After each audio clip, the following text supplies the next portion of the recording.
Hi guys, welcome to volume 2, I guess 11th and 12th grade with at Crossroads High School in Santa Monica. So yesterday we talked about the horrors of 7th and 8th, despite it being a very good school by and large. Then we touched on 9th because that was the year that we all know about. Now 15th, being 15, sophomore, 11th and 12th. So let's go there. Unfortunately, you guys, in order to start this story and bring us through to 12th grade and sort of the message behind my journey, I'm going to have to start with some real brass tacks, and then I'll move us away from them. Now, I'm going to discuss these as Mama Girl. Um, I'm going to discuss these in very, very frank terms, like I never have before, probably. So, warning, trigger warning right now, okay? I'm just going to start it in order to put things into context so that I can move through the graduation from high school. So, again, trigger warning right now, okay? So, we talked about 7th grade and 8th grade, about how my best friend saved me from the horrors of that, essentially. And then we touched on 9th. 9th is the year that everybody talks about, or knows about, or that I've talked about too much. I was 14. So I've done shows about being 14 over and over and all the felonious behavior. Um, Let me tell you what happened in my 14th year so that you can put all that bad behavior into context. Use it, however your brain wants to use it. And then we're going to get into 10th, 11th, and 12th. So, in my 14th year, which is, I did not start ET until 2 days into my 15th year. In my 14th year, early, mid, and late, I was engaging in all of that behavior. Okay, so also at this time, beginning in early, being 14, freshly 14. Here we go, folks. Ready? Okay. Freshly 14 in my ninth grade, I was raped 3 times by someone who was 27 at 14. Twice were Sados. Then I was raped another 3 times by a performer in the industry, first time at the threat of being outed. Then, after the second 3 times, I was again raped twice by a music producer, once in the presence of that person's partner. So this happened all in my 14th year. Yeah, I was driving stolen cars and stuff, but well, again, just context, okay? I know that is very graphic, but we have to put my age and my high school years and my journey and coming out the other side into context. So you've just had the context. Okay, that was ninth grade. 15, 10th grade. I was still struggling. This is well after ET. ET, again, 2 days into my 15th year. I was only on the set for 9 weeks. Do the math. What is that, a couple months into my 15th year? So, yes, I came out of I wasn't like fucking drunk during ET, okay, people?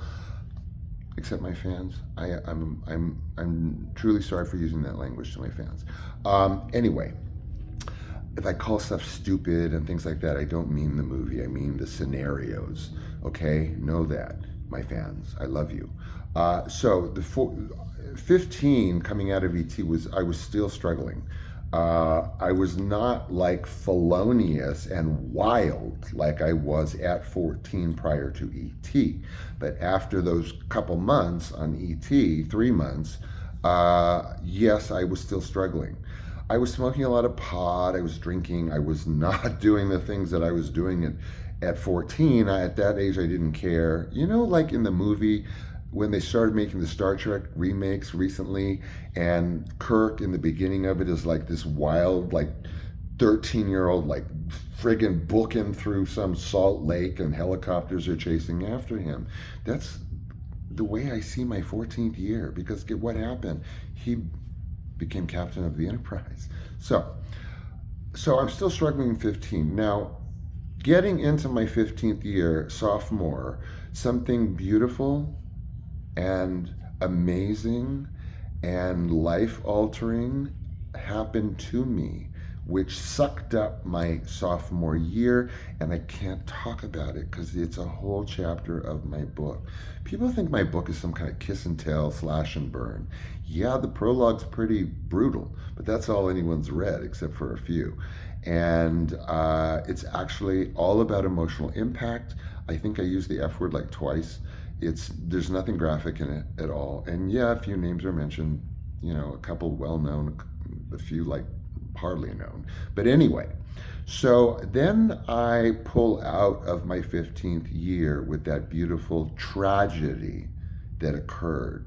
Wonderful, beautiful, tragic situation that I was in my sophomore year.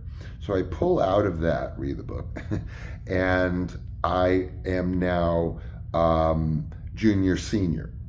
So this would be 16, 17 because I graduated early. Graduated with honors because of the honors project I was let out in early May of '84. So 16 rolls around. I'm coasting into my 16th year in junior year out of the sophomore stuff. And I just throw myself essentially into music and academics. I was at that point like a B+ student. I dove into literature. I dove into film. I took 2 summer schools of just film theory. I took one extra AP English class, and I just fell in love with Shakespeare and a lot of that. And I had already known a soliloquy from them when I was 6 years old because my dad drove me across the country and made me memorize that. More about those travels later in the week. So I dove into academics very heavily. I also found towards the end of my junior year a soulmate. She was, for all intent and purpose, the daughter of a studio head. Lived in a beautiful home in a beautiful part of Beverly Hills. And we just became soulmates. There was nothing at all non-platonic about it because our brains just went, and music went, literature went, film went, and end of my junior year, all the way through my senior year, it was just she and I. And we traveled to Austria, and we traveled to Prague, and we traveled to wherever, take your pick. Only a few places in Western Europe, as I recall. But anyway, we had a lovely, existentially beautiful relationship that was just kind of on the